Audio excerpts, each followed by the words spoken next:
Hi, my name is Julian, and welcome to another episode of One Health Talks. Today with me, I have Paris Emmerson from One Health Lessons, and I'm going to give her the opportunity to talk about One Health Lessons so that she gives us a lot more because she's one of the interns there, and it's a huge pleasure to have you here. Hi, Paris. Hi, Julian. Thanks for having me. With pleasure. So could you just talk a little bit about One Health Lessons and your experience as an intern there, how that came about, and maybe a bit of your background as well. Of course, yeah. So I'll start with a personal background first. Okay. So my personal background is I'm currently studying for my master's for global health. So it's pretty much a sort of more human health aspect dimension of health. However, my interest is really grown for One Health, and I see the importance of a really transdisciplinary approach. So I contacted One Health Lessons and Dr. Thompson, and yeah, I became an intern at One Health Lessons. And my experience has been amazing. I would really recommend the internship to everyone. And that's not like a money motivated thing, as it's all voluntary based, which is great. And yeah, it's been a really good experience. I've met you guys through One Health Lessons collaboration. So it's really, really good to speak to lots of people in the world and network and things like that. Oh, great. Thanks a lot. And I think that's really important, the fact that you stressed on the concept of volunteering for something and believing in something and putting, meeting people who are also interested in what you believe in. I think that's really, really awesome. And the fact that One Health Lessons could be able to bring these type of collaborations to life, it's awesome, So could you talk a little bit about what One Health Lessons does? Since as you're there, you're one of the interns, what's the aim or the vision of One Health Lessons? Of course, yeah, I'd love to. So One Health Lessons aims to inspire and educate students all over the world, and students meaning not only younger people, but also adults as well, about the interconnection of human health, the health of animals, and environment and plants. So the ultimate aim is you cannot have a healthy human without healthy animals surrounding them and a healthy environment holding us all together, sort of thing. Yeah. So that, I think as well, having students as younger people and adults is a great way to look at it, because if you teach an exciting lesson, the kids are going to go home and tell their parents about One Health. So that's what we aim to do. We aim to inspire through motivating and engaging lessons.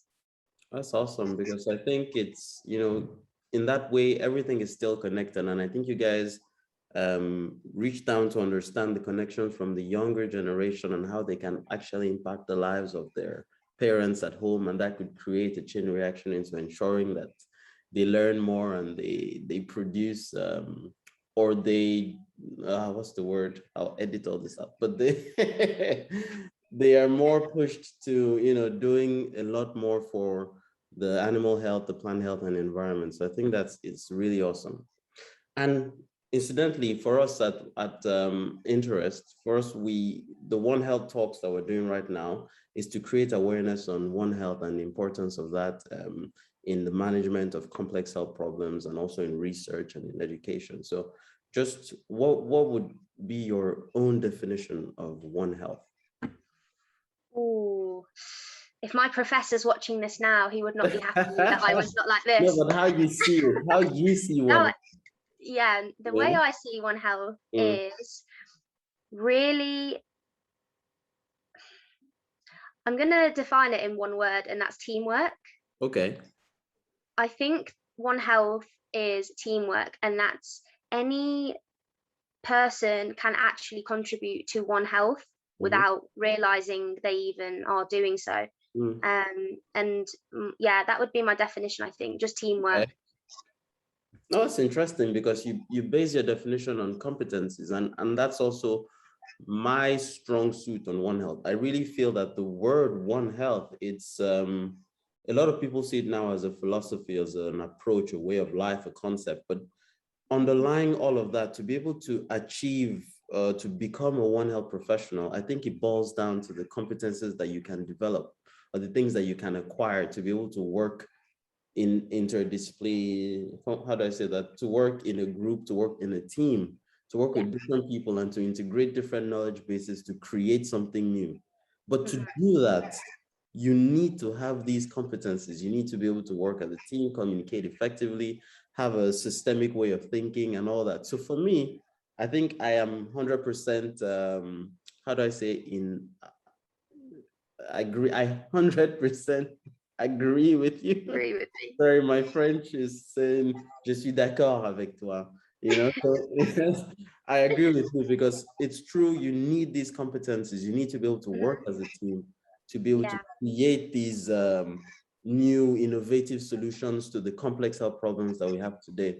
So yeah, that's great. I'm 100% with you on that. Teamwork, and for me, I think a step further, systems thinking. That's how I would define what One Health is, you know? Definitely. Okay, cool. That's awesome. Yeah.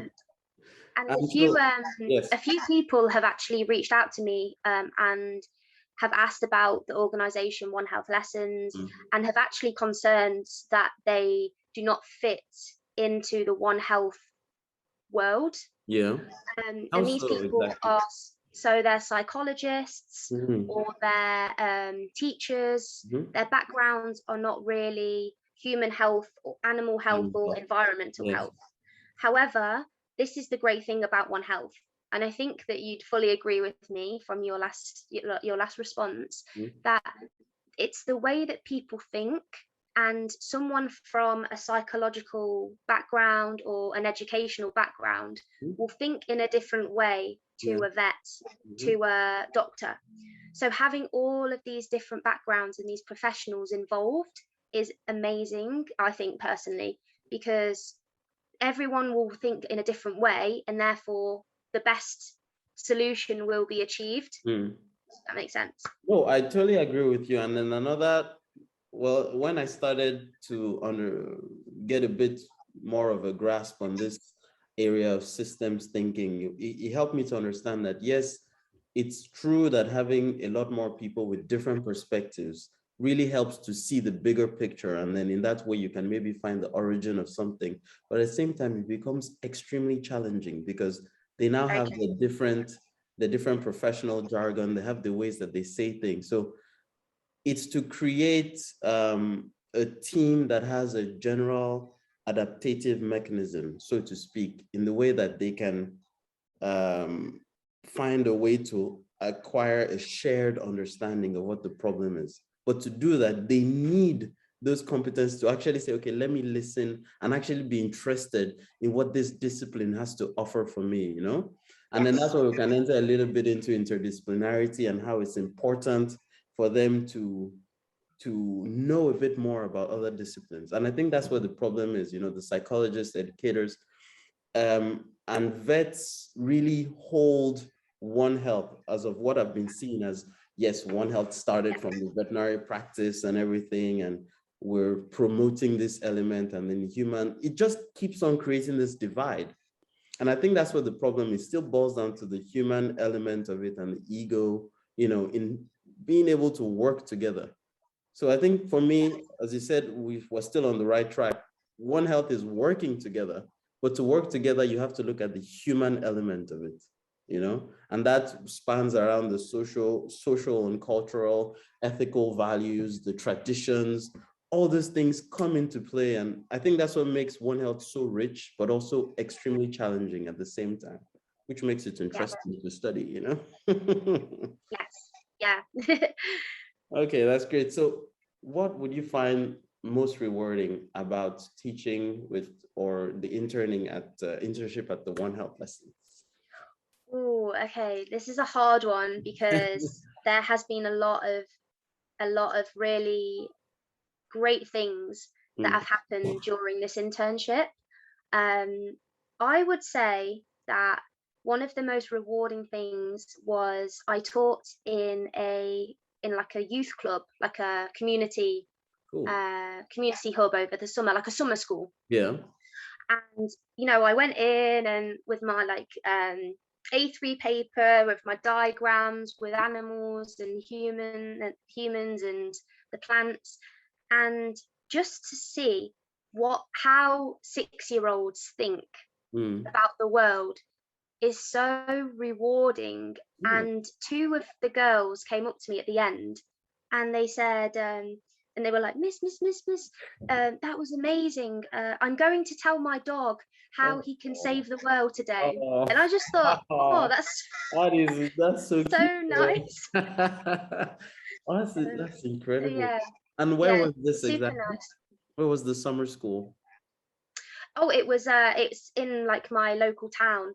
Oh, cool. Yeah, so some of the parents actually knew my mum because Yeah. she was a teacher at one of the schools. Oh, that's And awesome. Yeah. yeah, so they came up to me at the end and they were really happy for me that I'd Yeah, somehow taught to their do that. kids.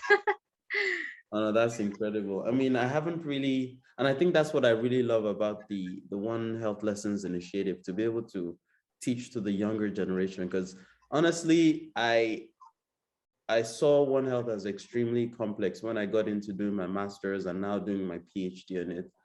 I was very shocked at how complex it could be. But then there's also always a way of simplifying it. And I think it's important that people start to understand or get conscious of the fact that these interrelations and these connections exist between our environment, the animals, and ourselves, and how what we do can impact the other and vice versa. So I think that just that basis is enough for people to really say, okay, yes, we need to pay attention to the things that we're doing and how that links to climate change, and all those little details that people tend to separate, and I think, honestly, I was extremely impressed, and I'm so happy to also meet people like you, Paris, and Deborah, and all the other interns that we're going to talk to over the course of the interviews that we're going to have.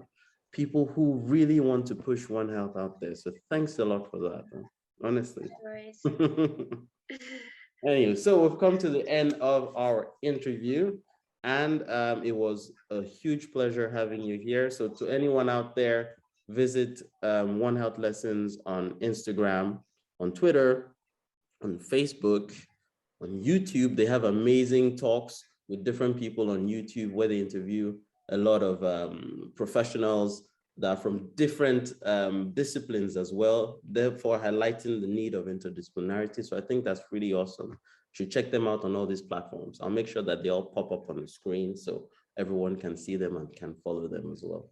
So thanks a lot, and thank you again, Paris. Thank you. Enchanté. Merci beaucoup.